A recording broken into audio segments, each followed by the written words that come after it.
That bitch was gonna die. Okay, so if you're not into Voltron or whatever, don't leave exactly yet, because we will be talking about the Talk-No-Jutsu phenomenon as a whole, because that's how this show ended. You just build up an entire fucking plot and villain and consequences and stakes, and it just kind of ends up with a whole, I'm going to talk to her and convince her we'll do some double sacrifice, and somehow that'll bring back multiple realities. I don't know. It's very similar to the Pain, Naruto thing on like a larger scale, if you think about it. Oof. What are you vaping in the video for? Taking a fat rip of that jewel, bruh? Oh, God, no. I'd never touch a jewel on my fucking 50-foot pole. I'm glad I don't have to deal with that shit. There was Jack's films. He was doing a, like, what will the end credit scene of Avengers be or whatever? And it was like, Thanos walks over the corpses of the Avengers and takes a fat rip of that jewel. And then that put the fucking image of Thanos fucking vaping in my head. Oof. No, that's not an image. Alright, so, David, you're more invested in this show than I was. What do you think? Oh, God, where to start? Well, I guess we can start where we left off with our last discussion. We can card it here with the beginning of the end here. I mostly just want to talk about this last season as a whole and how it just kind of like... What the fuck is that? Is that your sword? Yes. He's got a toy fucking, was it Power Rangers sword? Yeah. Well, that was the Dragon Dagger right there. See. No, let's talk about just in general how this final season kind of just made the entirety of the show fall apart. Well, I mean, that kind of started where we saw the fall of the fucking civilization there of all the plant people. Mm-hmm. And all the flashes back to almost like after images there left for Pidge, essentially. Because she's so in tune with nature. I'm like, okay, cool little effects there. Wallpaper worthy, definitely, for the fucking scythe, dude. Everybody's got a fucking scythe now. David and I had a realization, if you're Ruby fans, there's a double scythe phenomenon going on.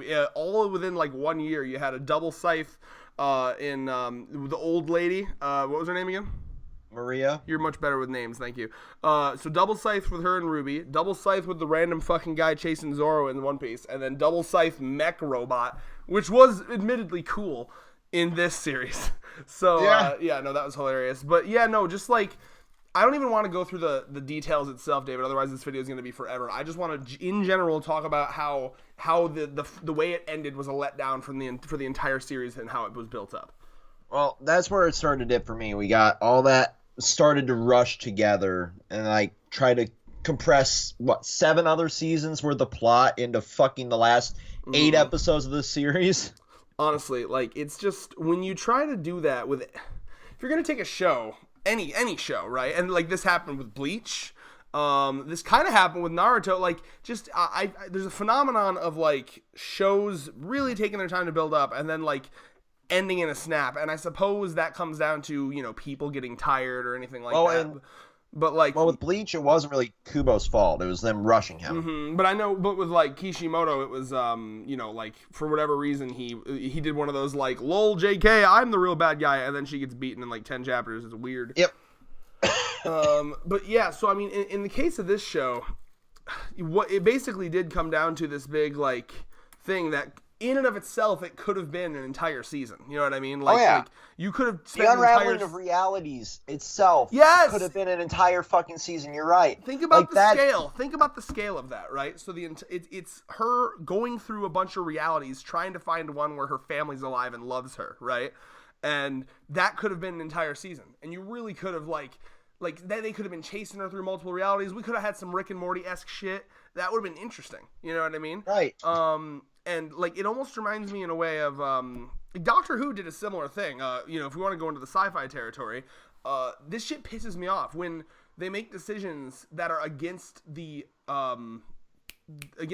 interests of like the series being good, the writing being good. So for example, in Doctor Who, the 11th Doctor's final episode was supposed to be Stephen Moffat later came out and said, oh, that one episode could have been stretched out into an entire season, and I wanted it to be, but the actor wanted to leave, so I had to condense it to one episode.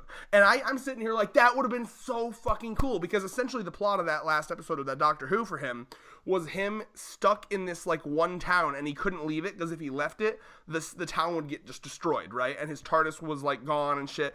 And so it was supposed to be him in that town for hundreds of years, slowly aging and just getting closer to his death and yada yada. And they had to condense that into like this like, you know, montage of like, and that's more years and more years. And that just would have been so much more powerful if you took your time. Take as much time as you do to build up a series as you do to end it, okay? You should really be starting your final big thing. Start that shit like at least like 10, 20 episodes before it ends. Don't start it 3 episodes before it ends. Give it time to breathe. Exactly. Like, for example, the flashbacks, or well, the after of the former paladins there. That there itself could have been an arc in that final season. Like, okay, now we're talking to our predecessors, learning how to escape from this, learning how to fucking, you know, come to terms with the sacrifice that will inevitably need to be made here, because Alora's got that fucking entity in her goddamn head at this point, and she's understanding basically as it's going on with showing and not telling that she's basically going to fucking die here, and she doesn't really want to tell Lance until it's fucking about to happen. So how did you feel about her sacrificing herself, like, you know, and her being the one to die? Because I have interesting, so my thing is like, and I'll admit I kind of took this from a different video that I was watching a couple different analysis videos to see what different people think, and this guy made a good point. It's strange to me that Allura is the one to die when it could have been a lot, like theming wise, it could have been a lot more deep and impactful if the Lions or the Paladins themselves sacrifice themselves to kind of say, oh, the world doesn't need Voltron anymore, you know, we've done it, right? Yeah. So a lot of people were thinking it's weird that Allura's dying because she had the most to gain. She kind of deserved that happy ending. What did you think about that, you personally? Oh, I mean, she definitely deserved her happy ending after, you know, being cryo-frozen for 10,000 years. She seems to have gone through the most, for sure. Cryo-frozen for 10,000 years, fucking losing her family, her planet, her fucking entire livelihood, and then finally finding peace in fucking, admittedly not best boy Lance. Worst boy Lance. I mean, he redeemed himself quite a bit throughout the series, but... Cringe boy Lance. He's still a cunt, but goddamn, he definitely showed that he absolutely fucking adores her. That's true. You know? So I respect the hell out of that. But she had everything for her there, and she just gave it all away. You know, the self-sacrificing hero, basically. Mm-hmm. But to me, it didn't seem very well planned out. Like, it just felt like they were like, oh, we're up. It's the final episode. Someone's got to die. Who should it be? You know, it didn't seem very, like, foreshadowed or planned or anything to me. Oh, it definitely was rushed, but I was getting death flags from the moment she... No, me too. Remember, I was sitting there watching it with you like, oh, she gonna die. Oh, definitely. The second they do the whole, like, Allura, you're messing with forces that you don't understand. Exactly. That right there is just a fucking telltale for anybody that's watched any fiction ever. Yeah. The best writer fucking uses that as a red herring and then kills her best friend or some shit. Right. But like, you know what would have been better? If she was about to die and then some other motherfucker, I don't know, Lance, jumps in like and just like takes it for her somehow. You know, I don't know. Like, that's how you surprise an audience. Or Onerva, for example. Like, I know I fucked up here. Let me bear this burden. So, you know, that would have been more powerful. Yeah. So when it comes to them convincing Minerva, right? Are you angry about that just because of how much of a lazy writing thing that is, or are you angry because did it feel convincing? Like, do you feel like that what they said to her would have actually convinced her, or was that like really a stretch in your opinion? I'm torn both ways there. I'm more angry that this is becoming more and more common, the Talk-No-Jutsu ending. I mean, that all depends on what shows you're watching, because I'll be honest, this is the first one I've seen in quite a while. But to me, it's like, it's the laziest form of how to get a series to end. Because right now we have basically, let's see, it started in 2016? Mm-hmm. 3 years build up, yeah. Yeah, 3 years worth of build up, all for, don't you see how much you fucked up? Yeah, you know, and the thing is, you got to remember, these are villains that have years and years of their lives have gone up to making the decisions that they're in now. Okay, Exactly. This would be like if you walked into Hitler's office like a year before he killed himself and was like, Hitler, listen, you've gone down a bad path. This is an intervention. We're here to we just you gotta stop, man. Like it's not gonna happen. It's not Hitler's not gonna be like, you know what? Maybe you're right. Maybe I should stop doing all this fucked up shit. Yeah, no, that doesn't happen. You know, so that's why there's much better ways to write that. You know what I mean? There's way better ways to write that. Her using the fucking Force essentially on Zarkon was more powerful than the fucking ending itself. You know, like look how bad you fucked up, you monster. You know, to use Doctor Who as another example, because it's sci-fi and it's basically the only other sci-fi show I watch. The Master in that show starts off as like just a psychopath, like fuck you, Doctor. I never want to work with you ever, right? And then the thing with Time Lords is they live for basically ever. So you know, he meets him again. Regenerated into a different form. It's been hundreds of years. He's had time to kind of change. Plus, through regeneration, your personality changes anyway. But it's not an immediate change. The Master is still like, no, fuck you, you know, but it's slightly less crazy, right? And then over 3-4 more seasons, finally the Master's like, okay, maybe you can take me out of this cage and I won't immediately murder you. You know, it's a nice slow transition of character, you know? Right. Like, and you see, you know, once Zarkon himself was, or the after image essentially of Zarkon was showing like, holy shit, how bad did I fuck up? The one that was like, oh, I fucked up, yeah. Yeah. Now, being shown through that fucking image. I guess we could chalk it up, if we want to like make excuses for the plot, we could chalk it up to the quintessence, right? Like, oh, you know, because the quintessence made them crazy. Once that's out of their system, they're fine, right? So did you get the vibe that, like, does that excuse work for what happened with Minerva or no? I honestly don't. What's her name again? Is it Minerva? Oh, Nerva. Oh, okay. God, I'm having Promised Neverland flashback. All right. Like, honestly, I don't feel it works as well for her because she's the one that corrupted pretty much everybody else at this point. True that.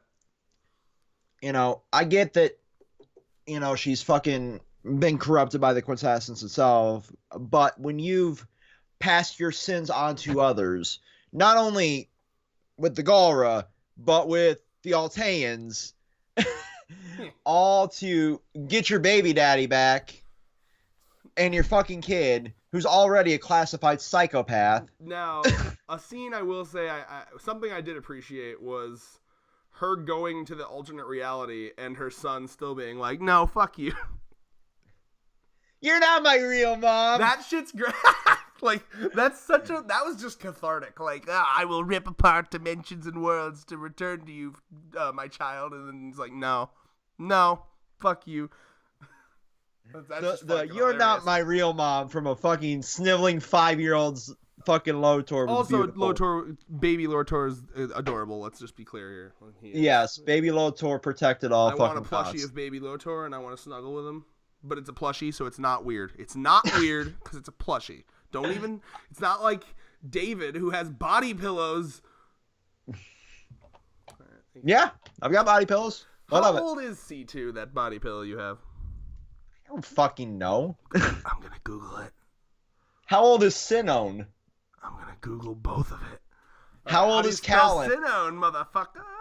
Sinon. Oh, God damn. That's right. Here we go. About to fucking call the FBI up on you, bro. Oh, 16. Oh, shit. Just saying. How old is C2 or Callan? It's just shaming. Talk about Voltron while I Google that. Yeah, but I still want a plushie of goddamn Space Wolf. Dude, whatever. Did we remind me? Did we see what happened with Space Wolf? No. Oh my God. Okay, if you don't know who we're talking about, there was a glowy blue teleporty wolf, and it was practically David's favorite character. It goes Shiro, Space Wolf. Honestly, yeah. Where's the pop figure of Space Wolf is the next question. I want a pop figure. I want a Funko Fabrications plushie. Get on the shit. Edible underwear with his face on it. No, God, no. Ugh. No, I mean, like, it was a cool ass wolf. It teleported. And remember, do you remember when I said too? I was so sure that wolf was gonna die because I was like, it's hacks. It just gives them the power of teleportation. But I guess they just wrote it out of the show. Yeah. Wow. You know, did we see what happened to half the fucking crew of the Atlas? What about, how do you feel about Shiro getting a new representation? I mean, mate. Yeah, he got a new husbando. Good for Shiro. No, but a lot of people are thinking, they're still calling that like queer bait because, you know, they just did like one little scene at the end, you know? Yeah, I would have rather they've been like, that's the joke I was making, because it was like a guy we've literally never met before, so it feels kind of like forced and fake. Yeah, we fucked up with the kill your gays trope. You know, now we're going to fucking trope it again with the queer bait over here. Mm-hmm. You know, I can see a lot of people seeing that. I would have rather got like flashbacks of like him meeting him throughout the credits, and then the dates, and then the wedding itself. Yeah, or they could have just instead of just it out better and one still image. They could have just planned it out better and had this guy like slowly throughout the series, you know, as a guy that he would just interact with, and then maybe they're, you know, a planned out one. Like, I learned a lot of stuff from these videos I was watching, or I almost called you Thurman, David. Fucking, apparently, the show writers were arguing almost up until, like, season 5 who Allura was going to end up with. Like, it was, so, like, they didn't know. Like, none of them, like, it was just, they were bullshitting the whole way through, apparently.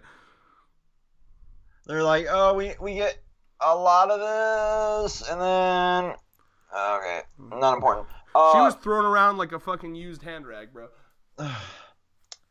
Well, I mean, hashtag no nipples canon. Yeah, that's another in joke here. So Allura didn't know how a cow worked. A cow, she didn't get the whole milk thing, so that means all tans have no nipples, confirmed. It's the only thing that makes sense if you think about it. It really is. But no. She has just nippleless mounds. Pointless breasts. Oh, it's hilarious.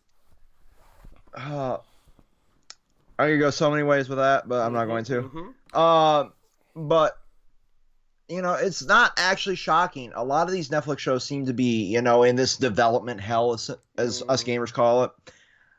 Look at the fucking Killing. Look at a lot of these, you know, B-list movies. Look at the fucking Death Note. If you dig into the Death Note movie, how bad the fucking production for that is. And Netflix will essentially throw any goddamn Tom, Dick, or Harry Ballsack money and be like, produce this. And then the team will slowly start to fall apart as the fucking development goes on. Just like, you know, the creators of Lawbreakers or fucking your Mass Effect Andromeda teams. It's definitely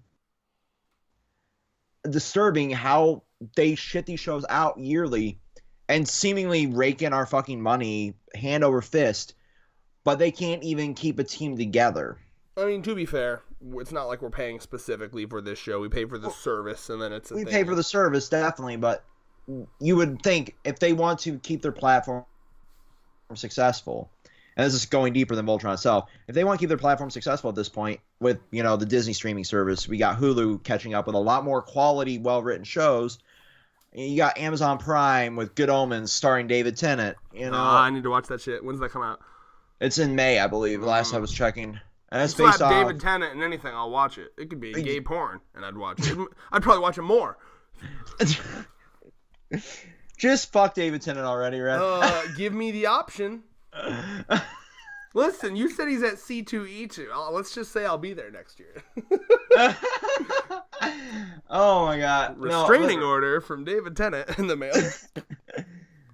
A cease and desist for our channel after that comment. Oh, I love you, David Tennant, platonically.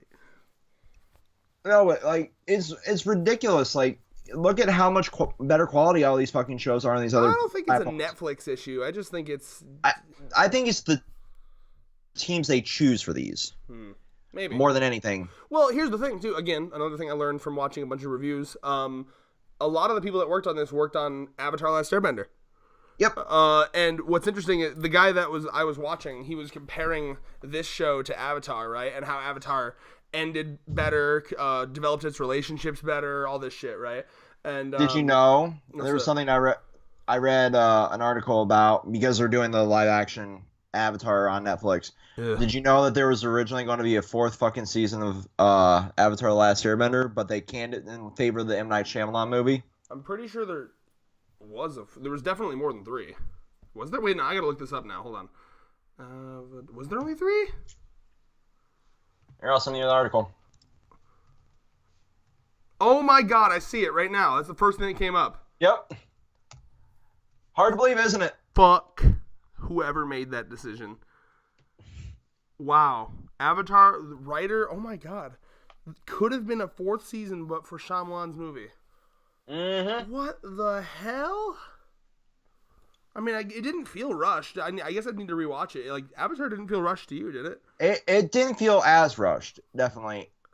Going back and rewatching it a couple years ago, there was a little bit of, like, janky pacing, but it was still better thought out than this. So, I'm like, a lot of the decisions to expand it through the comics now makes more sense that they kind of went that route, you know? I guess Nickelodeon must have partially funded that movie then, because that actually kind of reminds me of what happened with Ed, Ed and Eddie. The same thing. They offered them, because they offered them one more season or a movie, and then they chose a movie. Well, it was the team itself that chose the movie. They're like, no, we don't want to do another entire season. Well, that was yes. With Ed and Eddie, yes, that's how that worked. I'm just saying it still reminds me of that because it's like it seems like that. Yeah, that's the choice you get. Well, I mean, at least Avatar didn't seem to be rushed, and that's even hilarious because look, like fucking Voltron.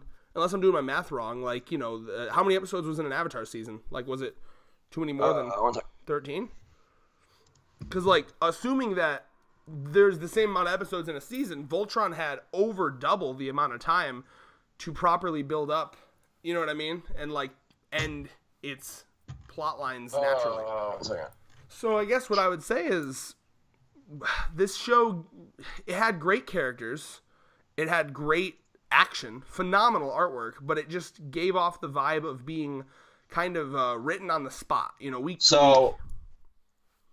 Avatar: The Last Airbender had a total of 61 episodes. Voltron: Legendary Defender had 78. Okay, so yeah, it had just as much time, and you can see what Avatar did in the time that it had, and it made more believable characters, more believable plots, everything, right? So my point being that, I think we can start wrapping up the video here, just, as final comments for me, is Avatar with less time had, more developed plot line, more developed relationships, more developed characters. I felt more for them, et cetera, right? Whereas Voltron, it had very good characters. I mean, Pidge is one of my favorite characters from anything. And that's without even me liking the show that much. Like, Voltron as a show, it's just meh. It's entertaining. But Pidge herself is goddamn best girl. So, right. Like, I liked it. It was an entertaining watch, but I mean, like, it really just did not feel as well planned out as a show like Avatar. It just felt like they were really bullshitting for quite a while in this show. Yeah. So final thoughts for me is it's going to take a little bit longer, but I actually went back and found a few of the seasons of the original series, right? Yeah. That they kind of used this to reboot for a new generation. The kind of the Disney effect. God help us there. I tried rewatching that, and it was like going back and watching the original Dragon Ball, right? And what pacing was too slow, yeah. The pacing was way too fucking slow. I guess that says a lot for how we're adapting as human beings, too. But I went back and tried to rewatch it with it being that slow. I'm like, I'm still giving more of a fuck about the characters here. And like I said when we first started reviewing this, like, I grew up watching this, because my uncle would show me a lot of these shows. My dad would show me a lot of these shows, so they watched when they were growing up. That was kind of my introduction to anime. It was this, Sailor Moon, Dragon Ball Z, stuff like that. But it was so terribly slow, but I still cared more about them because they had that ability to flesh out characters more, because it was more of that old school format that, while still being more Adventure of the Week, it still had that old school format of, like, we can develop this character in this episode, even if it doesn't really, carry over that much into the next. Kind of like Yamcha would get screen time in the original Dragon Ball, and you would start to care more about Yamcha. Yeah, no, there's certainly an advantage to that, like, Adventure of the Week formula, which is why, people get on my ass about, why do you like One Piece? The pacing's so slow or whatever. And I argue back, like, here's the thing, and this is always the case. Almost all of my favorite series of all time are long running. Why? Because you have more time to get involved with the characters. When you've been with a character for 10 years of your fucking life, and then something happens to them, or God forbid they die, those characters, it's a fucking heartbreak. Rather than, you go to a movie that you're watching for, 2.5 hours max, oh, someone dies, it's whatever. But, it might be a little sad if they do their job writing-wise, right? But, it's not a big deal. Look at the Marvel Cinematic Universe. They set up, again, 10-plus years of build-up to Avengers, and that's why it's such a big deal. Right, that's why websites went down. That's why, I was going to say, Red, you're talking shit about movies there, but look at the MCU. But I'm glad you brought that up. Yep. But, that's why websites went down when Endgame tickets went online. That's why I spent $50 getting tickets to fucking Endgame, so I can see that. That movie's going to be the fucking number. That's going to beat Avatar, James Cameron. I swear, it's going to be the biggest grossing movie of all time. I'm calling it right now. Well, I mean, if it's there, you got that, you called it, mama. But, it was, going back to that kind of reminded me why that form actually works so much better. People give me shit because I like Yamcha. People give me shit because I like, the lesser characters in Dragon Ball more than Goku, more than your fucking Piccolos or Gohans. I still say I still fucking love Vegeta, as a main character more than fucking Goku because he actually has more substance to him. But people give me shit about that because I might have the dead Yamcha meat and pop figure, but he's still more of a relatable character, and we learn more about him. Those basic bitch DBZ tards don't really go back and rewatch fucking the original Dragon Ball like I do occasionally. But that one, original Dragon Ball is great because it's character centered. Right. Yeah. So I think Voltron could have done well. Focus. I think Voltron could have done well with having more of a focus, right? Like, okay, here's our goal, and we're going towards that goal. But here's what Voltron did. They switched fucking villains a million times. Zarkon was dead, then he was back, then Lotor killed him, then Lotor was gone, then he was back, then he was a zombie controlled by the Quintessence, then he was a zombie controlled by his fucking mom. Like, it was ridiculous. Well, we don't really know if he was actually in the robot or not, really. Oh, yeah. He's just that's why I was getting at there. And I think you can agree. I think that's the main point. There was no focus in this show. I think you can agree with me here. If you're going to adapt something, adapt it faithfully.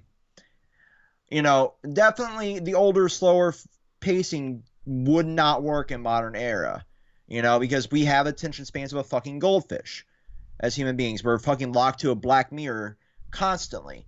But I think that they will follow that, more character-driven formula in a slower, more filled out pacing here because they've had 7, 8 fucking seasons basically, to fucking do all this shit.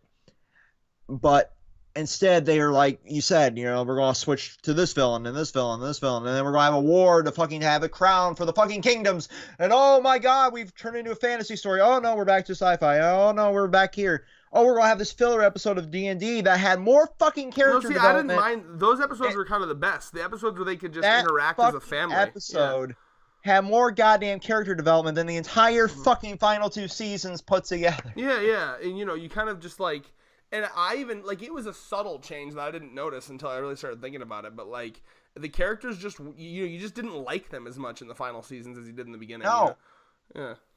I grew attached to Keith, the first few seasons because he's the edgy boy, and then he slowly loses his fucking edge and becomes part of the team. There was definitely less character moments with them for sure. Oh yeah. And even like look at the carnival episode in the final season. Like that felt like to me it was trying to be like the mall episode, but like I remember watching that there was just no moments where I laughed. It wasn't like funny. It wasn't it was just meh. It felt It was definitely one of the more bizarre episodes. Like they kept trying to emulate what worked well for the earlier seasons of the final season.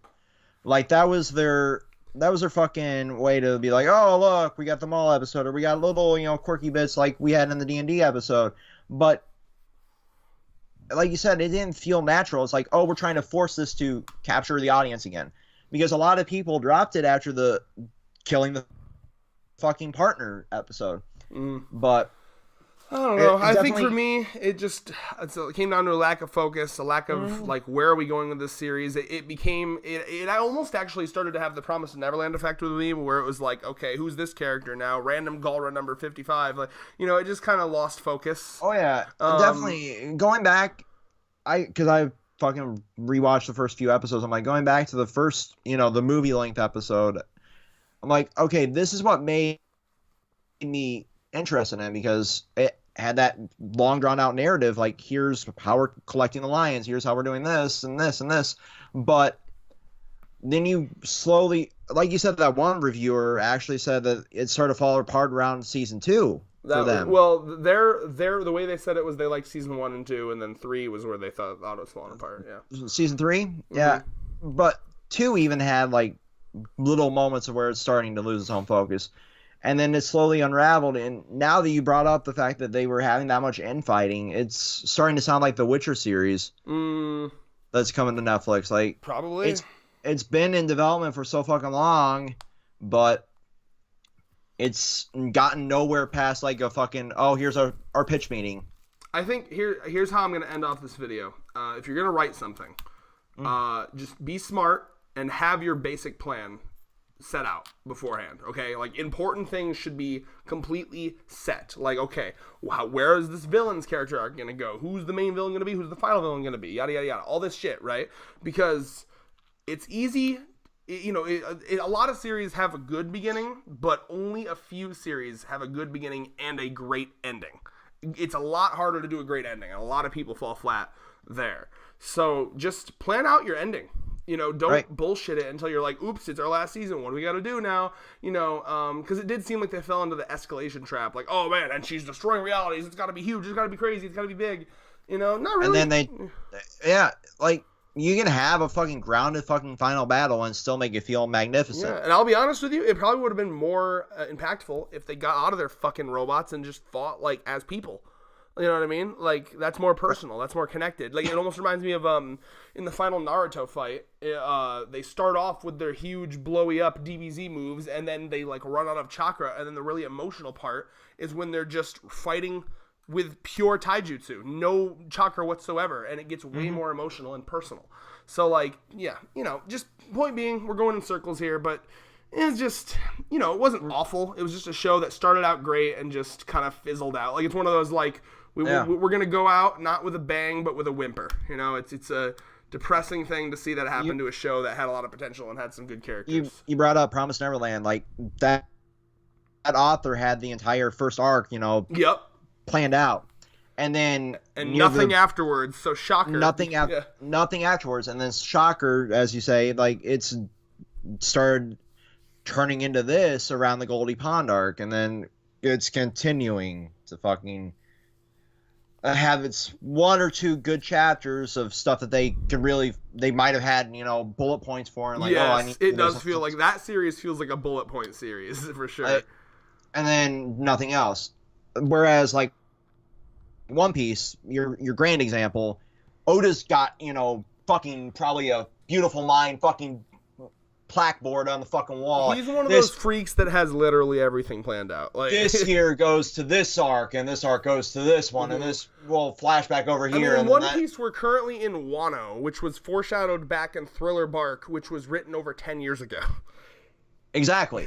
Like, you don't need to say much more than that. Yeah. Like, that motherfucker has my everything. Personal favorite, Fishman Island arc, which was foreshadowed in the first 30 chapters of the series, and they didn't get there until chapter 550. Exactly. Like, that motherfucker has everything planned out to a meticulous level of detail. Just must have drawn out a map of his world. Like, it's insanity how real that world feels. So, yeah. Right. That's how you make a successful fucking... Yeah, it really is. I mean, you gotta have... And just as a side note, our artist, Utena, she's trying to write a series right now. I won't go into too much of it because I think it's, secret. She doesn't want it to get out too much. But I've been listening to her. I've been in messages with her. She's setting up... She's writing maps. She's writing whole histories, family trees, power systems, and the details of that. Like, that's how you write. That's how you write. So, that is. So for me, that's peace. How about you? Yeah, fucking plan your shit. Don't let it fall apart, and don't fall into the trap of being stuck on a team that you're not That's a comfortable good with. point. And that's something you see way too much in animation, period. Yes. Everyone on cannot that work team with should your be team- passionate about a story, and they're going to have to be people that you work well with, for sure. And that's a lesson we learned even creating this channel. And that's a story for another day. A Yep. piece.